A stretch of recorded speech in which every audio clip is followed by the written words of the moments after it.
whispers of some quiet conversation. She's coming in 12:30 flight. Moonlit wings reflect the stars that guide me towards salvation. I stopped an old man on the way, hoping to find some more forgotten words or ancient melodies. He turned to me as if to say, "Hurry boy, it's waiting there for you."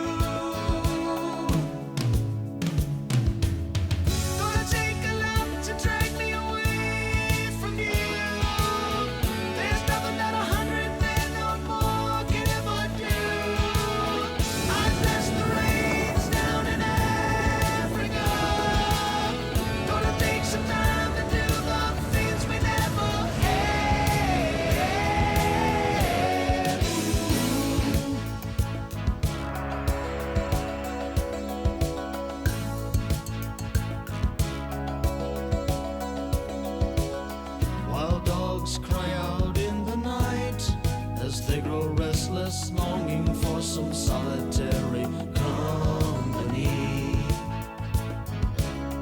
I know that I must do what's right, sure as Kilimanjaro rises like a leper's above the Serengeti. I seem to cure what's deep inside, frightened of this thing that I've become.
Remember last year when we were hit with the drought, how the Chevalier family and partners are doing.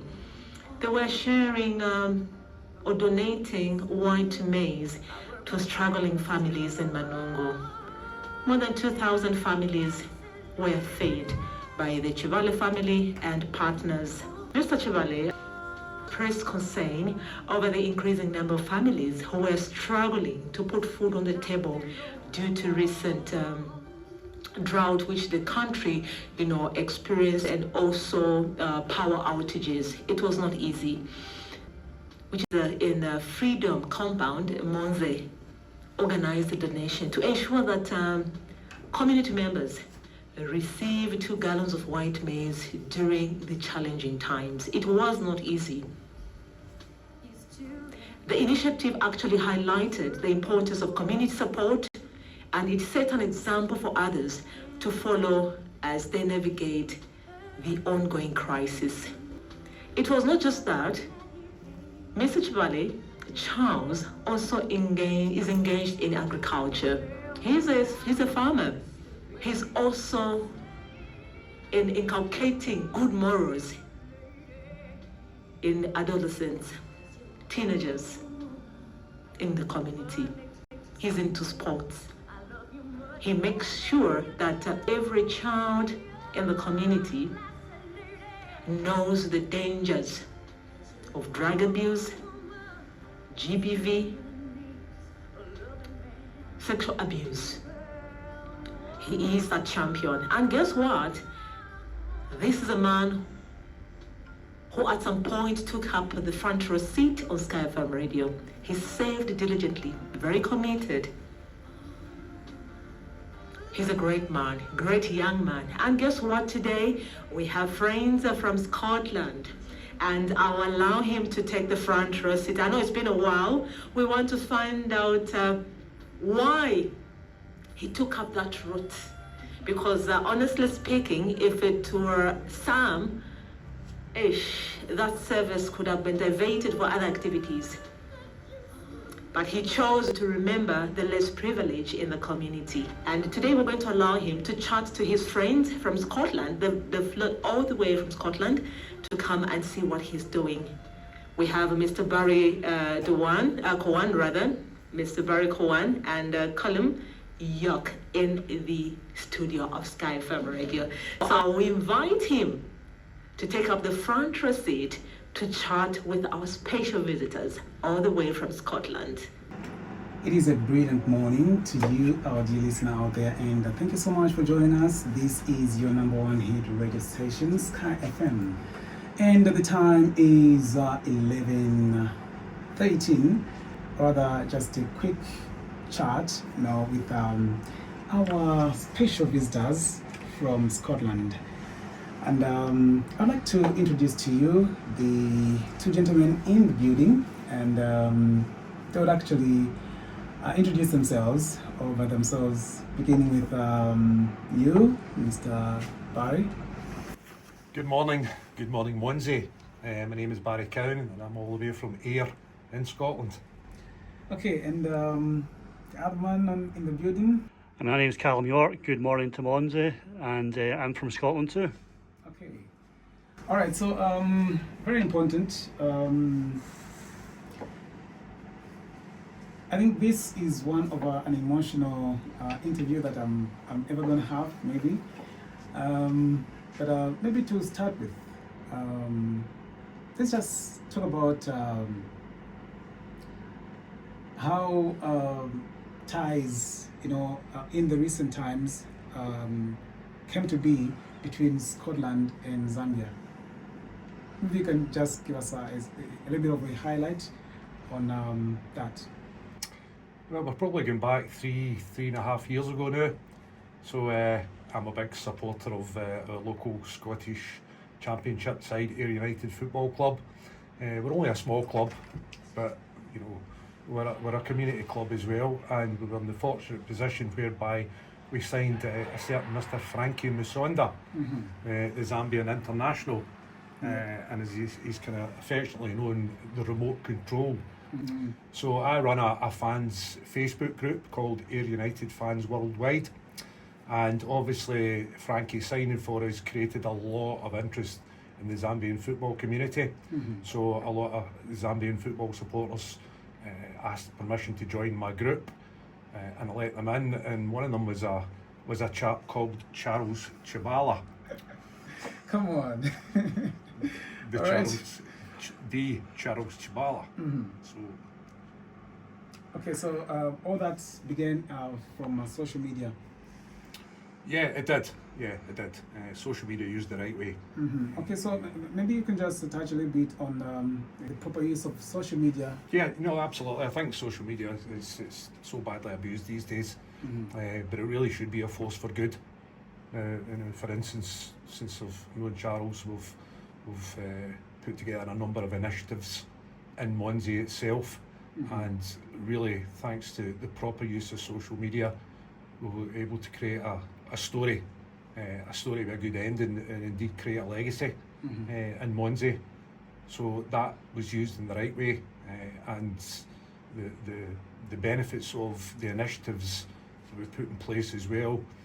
Charles was able to upload them onto social media, so as people could see a tangible reality and benefit from the programmes we put in place as well.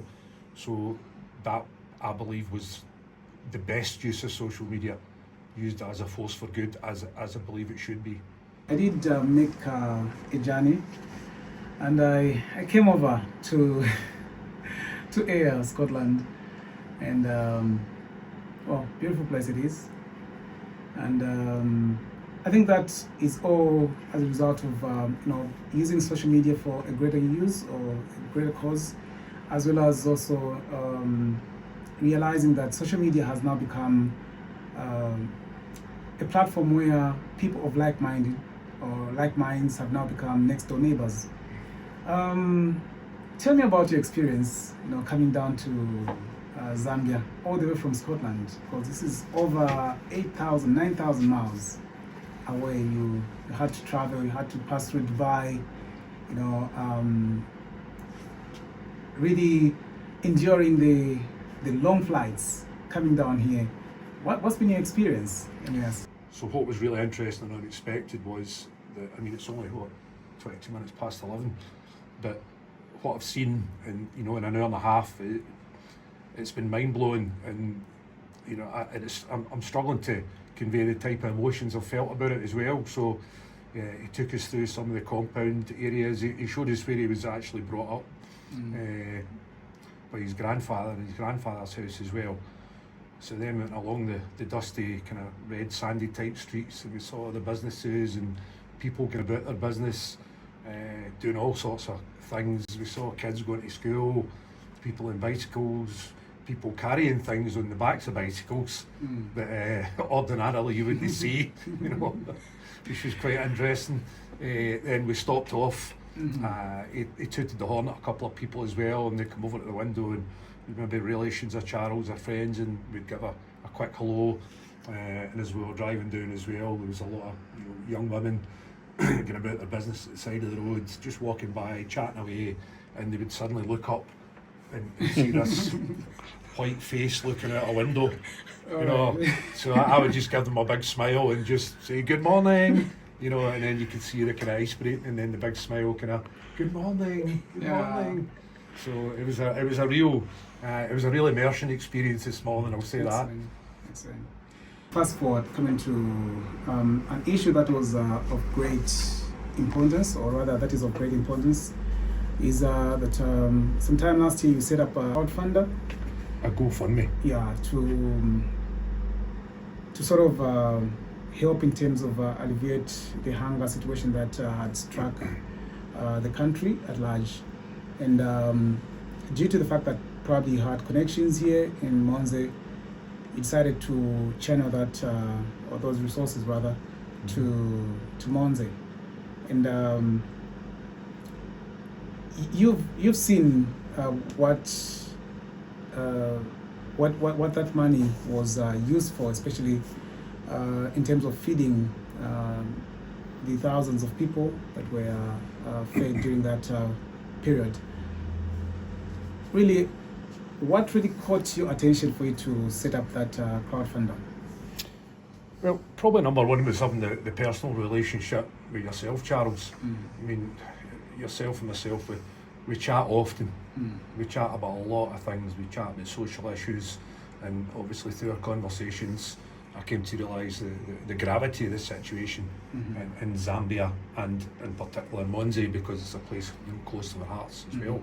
So, and the severity of the drought. So I was under no illusions the potential life-threatening damage that this could cause. And I just really thought, you know, something I would like in some small way to be able to go some way to alleviating some of this suffering, because potentially you've got people dying, you've got vulnerable people, you've got young children, you know, and I thought, no, I need to do something. So I spoke to Dot, my wife, and we set up the GoFundMe, and I initially set a target. God, I think it might have been £500, which was in Scotland was a very modest sum, not really knowing or appreciate what I could get for £500, and literally within, I think, the first day after I did the appeal on social media, through my own personal media, but also through the Ayr United Fans Worldwide group, that target was just blown out of the water. So I think we ran it for, wasn't a great length of time, because I was always conscious of it kind of drying up and reaching a ceiling, but I think we raised £2,500, you know, Great Britain pounds in a very, very short space of time. You know, so many people contributed and donated to it. So obviously, talking to Charles, I was able to quantify what that meant by obviously the exchange rate of that becoming kwacha, and realising how far that money would actually stretch. Now, I was probably a bit, you know, I don't think I fully understood how many, I thought maybe a few families, whatever. But as it progressed and through Charles updating me, and then him explaining the logistics and behind it as well. So I knew it was a big task for Charles on the ground to be able to organise that. I did know that, but the amount of people we ended up being able to help with the mealie maze, it was mind-blowing, really, mind-blowing. You know, and I always felt like, I was explaining to Owen this morning, Owen was one of the respected elders that diligently put together the programme for distributing the maze and making sure it went to the right people. Explaining that to him this morning, if I, for instance, had £10 in Scotland, you know, and I was to try and help a child or a person with that £10, it would be going like that. I don't even know what I would do with that £10. You know, and children in Scotland, we have a very, very good social safety net, so nobody should be going hungry in Scotland, nobody. But that £10, even that alone, as a small sum, even that, and then multiply that by the amount of times it did to reach £2,500, the amount of people that I came to realise through Charles that we could feed, I mean, it ran into thousands, and it was such a grounding and humbling experience. You know, it was very, and it was emotional, and especially as I was telling my wife Dot as well, you know, what's the crowdfunder reached, she would say to me, and I've seen it's reached this, she's like, wow. So then I would come back and tell her the conversations. I've been chatting to Charles, or she would normally say, don't tell me, you've been chatting to Charles. I says, yeah, who else? Charles, my main man. And he's now putting this into numbers, and honestly, it was fantastic, and just delighted and most humbly appreciative of the work that Charles has done putting all it together here, but also feeling the humbleness for myself and just the love connecting over that distance, all those miles. Yeah. Okay, so Carly, what do you have to say considering what you just saw, like as regards the contributions that you made in terms of the purchase of the maize that were paid for, sometime last year?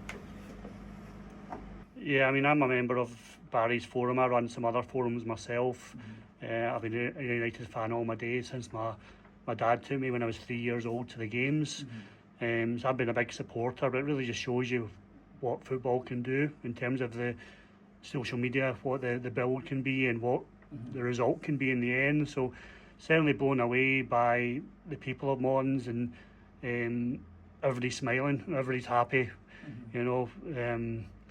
I think that's a big thing. You realise yourself in Scotland, you've got a lot of things and you take for granted, but to actually see the difference and the people thanking the fans for raising the money for the maze, you can actually see the emotion in their face and how thankful they are for that, and that really means a lot. It makes us feel very humble to be here. I've been saying blown away by the experience, and it's just fantastic to be here. Perhaps we can just talk a little bit about Ayr United, maybe just for the sake of people out there that might not really have had an opportunity to really know about the club quite well. Because I've talked to quite a number of people that have told me to say, Charles, this club needs to be known. Like it has produced people like Sir Alex Ferguson, yet there's not much publicity that is given to it. So this is the reality we're talking about. So maybe you can just pick it up and just give some sort of highlight on the club itself from its inception up to where it is now. The inception of the club is 1910. That's when, as a club, two teams in Ayr FC and Ayr Parkhouse merged to become one club. So Ayr became United, so Ayr United FC, and that's when we were formed. Okay, so there's a motto there, the honest men. Yes, and I'll tell you about that, which I think you're guiding me in that direction, yes. So our nickname is the Honest Men. So Scotland has a very, very world famous poet called Robert Burns, but to us he's called Rabbie Burns. So and I have to say, Americans like to call him Robbie Burns. When American tourists come over to visit, I have to say it's Rabbie Burns. So Rabbie was a fantastic poet. He was a visionary. He was way ahead of his time. And he created a poem called Tam O'Shanter, and I think it's fair to say it's become one of, if not Charles's favourite. So last year, when Charles came over to Scotland to visit, I took him to the birthplace of Rabbie, and we went to the Monument Gardens as well, and we walked into this little building, and as you walked in, it started to autoplay Tam O'Shanter. And then I'm standing there listening, and I'm thinking, Charles is standing beside me reciting it. And I couldn't even do that. So anyway, get back to the base story is, so there's a line in it, Auld Ayr, where near a tune surpasses, for honest men and bonny lasses. So this is how the nickname, the Honest Men, came to be born directly through our great poet, Rabbie Burns. Okay. Alright, okay, so we could just continue perhaps maybe with the same history of the club. From 1910 up to where it is now? Yeah, as I say, we had our centenary a while back there, so that was us 100 years old, which was probably 15 years ago or something like that anyway. And then 2025. So to me, I was brought up, in the 60s, and Ayr United had a great side at the time, and we were managed by who's a Scottish footballing legend, Ali MacLeod, who went on to be manager of the Scottish national team. So Ali is very much entrenched in the history of Ayr. He was manager over 3 different periods.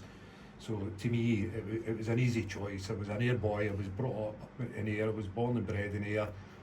Everything about me was been loyal towards my town. So Ayr United was an easy choice for me. So I started supporting them way back then, and we had a really, really good team. We played in the top leagues. We've had a number of high-profile players over the years that have went on to bigger things, and even harken back to, latterly the great Sir Alex Ferguson as well, who is a footballing legend. He finished his career playing for Ayr United Football Club as well. We've created players like Stevie Nicol, who at the time was a record transfer to Liverpool and went to win European Cups, English League trophies, hundreds of Scotland caps.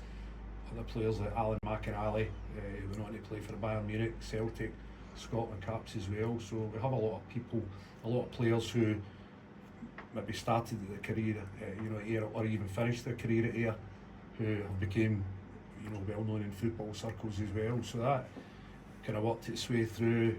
We got relegated for the top league in 1978, and ever since then we've been a bit of a yo-yo team, unfortunately, through various means.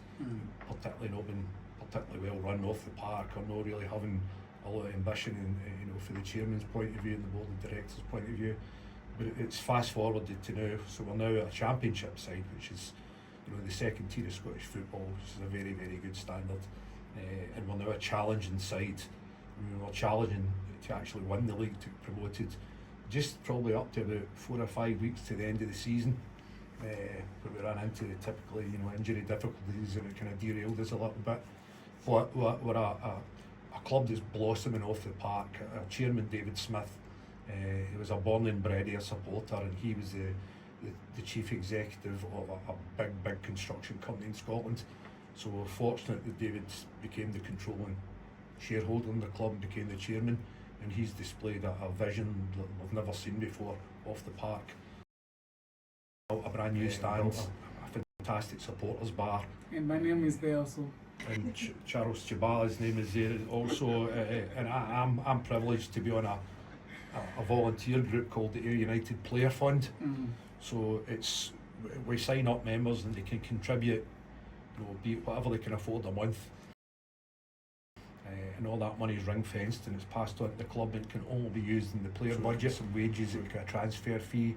So we had an initiative last year whereby we invited fans to join the fund, and they would have a specially commemorated strip made that would have every fund member's name on the strip. So through my connections, and we're on the board as well and signing up. Charles is a member. Charles was highly delighted and privileged to actually have his name, Charles Chibala, on the limited edition Ayr United strip as a legend, of which he's became a very much loved part of the Ayr United community. So the season's just finished.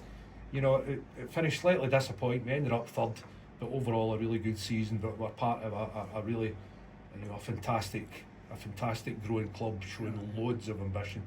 Yeah, and to be very honest with you, the previous season for me was a season that Ayr United needed to go up. Considering the opposition that we had in the league, I didn't see Livingston or Falkirk really going up. So whatever really happened is quite disappointing, because going back, looking at how the season started and how it ended, really it was pretty disappointing. I really don't know how it's going to be, because I think there's really much need to I think for the managers to be given maybe some sort of ultimatum. I know it's something that is a bit difficult, but probably if one is to be given an ultimatum, perhaps it gives some sort of ambition. It gives a direction towards where one needs to go, especially regarding the results that they should get. I don't know what you say about that. I think our manager, Scott Brown, he's a football legend in Scotland. 50 odd caps for Scotland as well, played for Celtic, won numerous trophies. He's a highly driven and highly professional guy, along with his assistant Stephen Whittaker, who again, numerous caps for Scotland, played for a lot of big clubs, even down in the English Premier League as well. So they have a wealth of experience, albeit they're probably still young. They're only maybe kind of like the mid-30s, barely, I would say. When a lot of guys are still actually playing football at that age, in this day and age, because they look after themselves. So these two guys have got a lot to learn as well, and I think this season will be a defining season for them coming up, because the expectation's high. There was a point in the season where we thought we were going to win that league, and that creates its own expectations among the supporters. But I think this season, for them personally, Ayr United will always be here. Where he takes us this season, I think, will define his future, because obviously they've got ambitions to manage at the very highest level. And we're, Callum and myself and all the other supporters are realistic.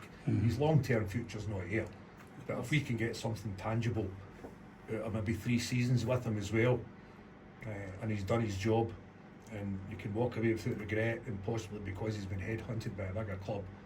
So if that's the case, that's probably testament to the work he's doing. So, but no, I think this is going to be a defining season for us next year, of which I fully expect us to be challenging.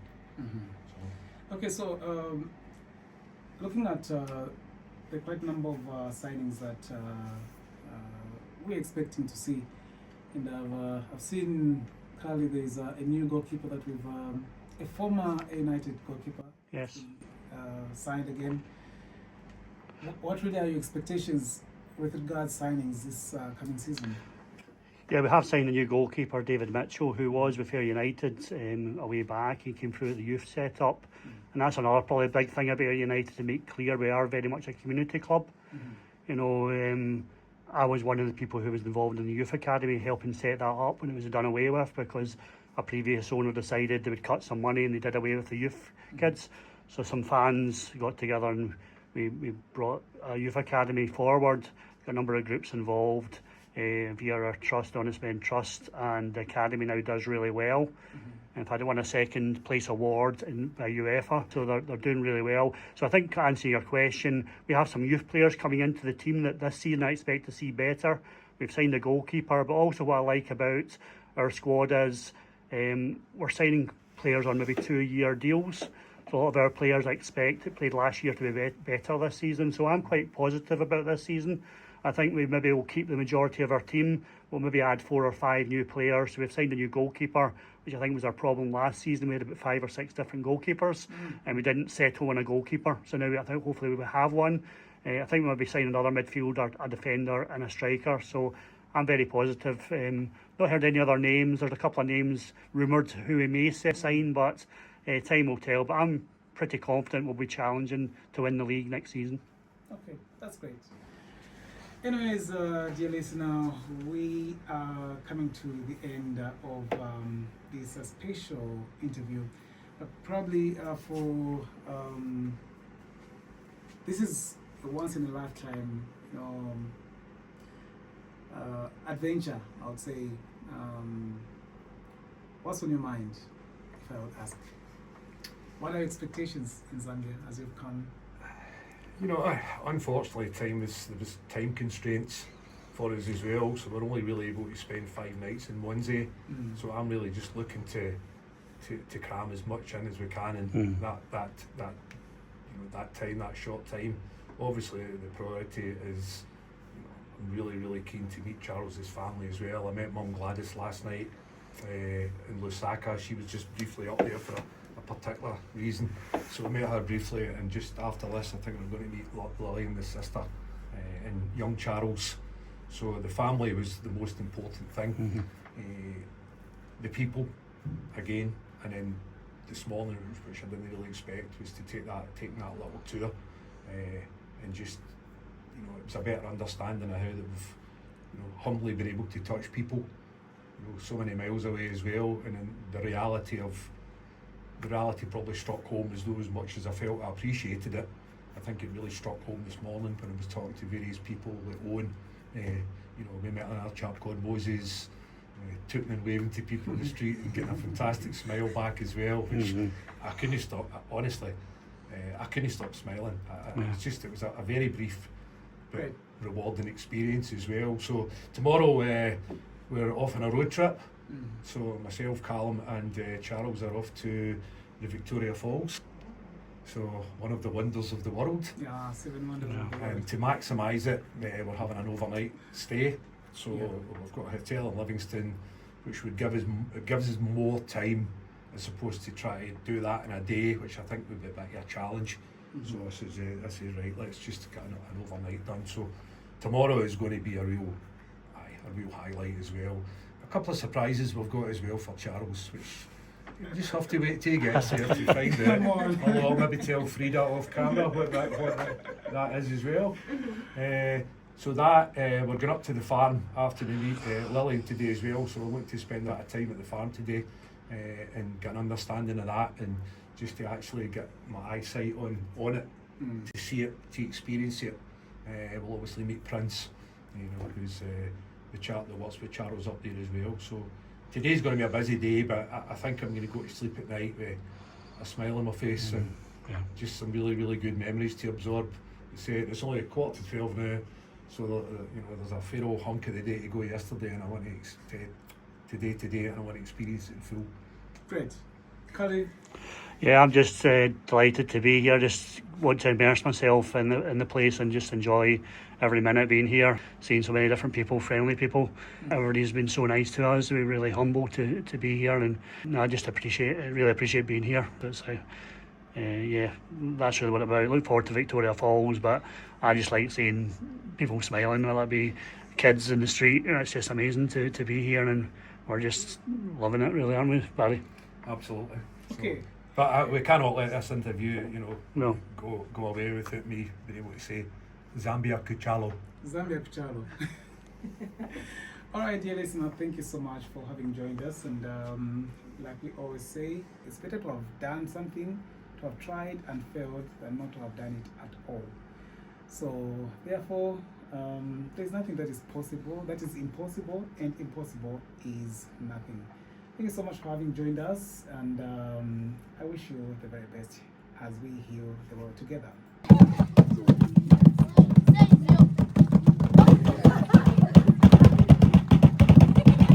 It was really bad. Thank you, Barry. I mean, they're very people we've met. They're very humble people, and